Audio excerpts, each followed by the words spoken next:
Hey everyone, welcome back to the channel. Today we're talking about something every dealer principal, GM, fixed ops director needs to understand right now. The opportunities that are sitting outside of vehicle gross profit. Call this beyond the transaction. By the end of the video, we'll have a framework for where the real money is being made in 2026 and beyond. Let's dive into it. Here's a core problem. Most dealers are still playing the old game.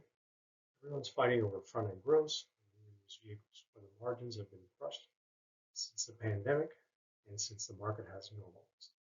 Meanwhile, the highest performing stores have quietly transformed into something new. Diversified service, finance, insurance, software, and real estate. It just happens to sell cars. It's not a metaphor. It's literally how their profit and losses are structured.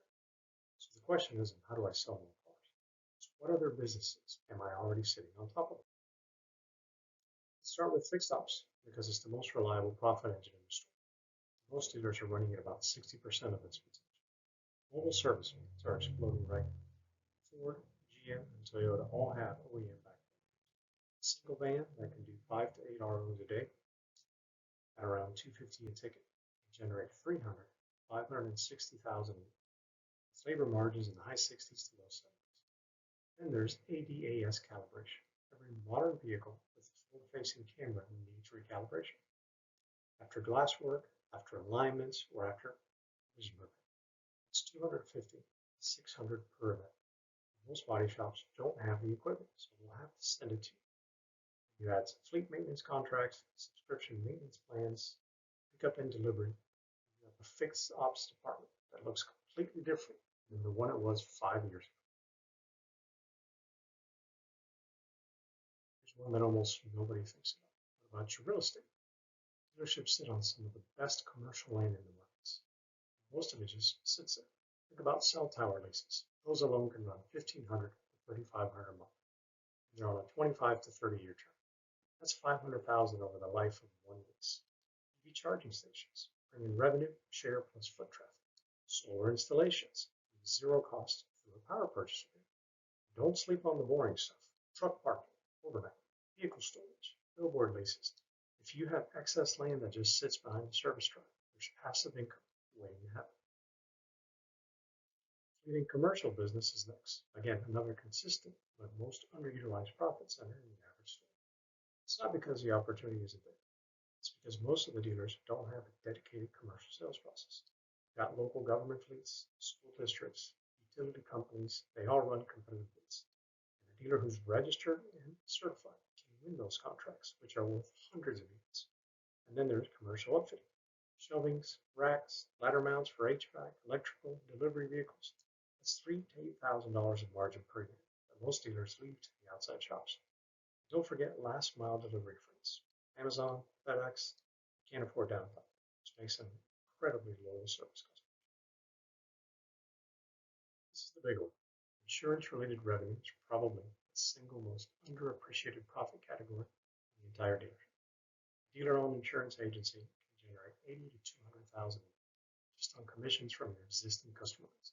Think auto, home, and commercial policies. Captive insurance is where you get serious. If you're selling F&I products, think VSCs, think cap, tire, and wheel, with a controlled reinsurance structure, you can capture the underwriting profit yourself instead of handing it to a third-party administrator. A store that does 100 F&I products a month, it's 400,000 and over $1 million a year in additional profit. This is how the largest dealer groups in the country are making real money. It's available at the single store level as well. The next shift is moving from one-time transactions to recurring revenue. VIP service memberships, $79 to $149 a month for all-inclusive maintenance, smooth out your service schedule, lock-in retention. Car wash memberships, basically pure margin once the infrastructure is in place. Roadside assistance, subscriptions cost nothing to underwrite, but have real perceived value. Add in tire and maintenance clubs, you can create a built-in upsell path for the tire replacement, which is where the real profit is. The pattern across all of these, small, predictable, recurring revenue beats one big transaction every time. Parts department used to serve 30-mile radius, but with the internet, we just deleted that constraint. OEM authorized part sales through Amazon, B Motors. The top dealers in this space are doing 1 to 5 million, 28 to 38% gross margins. Add in an accessories microsite that targets your recent buyers, merchandise store, affiliate partnerships for insurance, detailing, the warranty products. You've built a digital commerce operation, and it runs 24/7 without taking up a single service bay. Now let's look ahead. As EVs become a bigger share of the used market, EV battery health inspections are going to become a standard part of the buying process. 150 to 350 per inspection. Dealers with the certified techs will be the trusted source. Home charger installation referrals, basically free money. Every BEV delivery is a referral fee waiting to happen. As vehicle to grid technology matures, the dealers who can position themselves as local energy partners are going to have a real advantage. The window to move first on these is still wide open.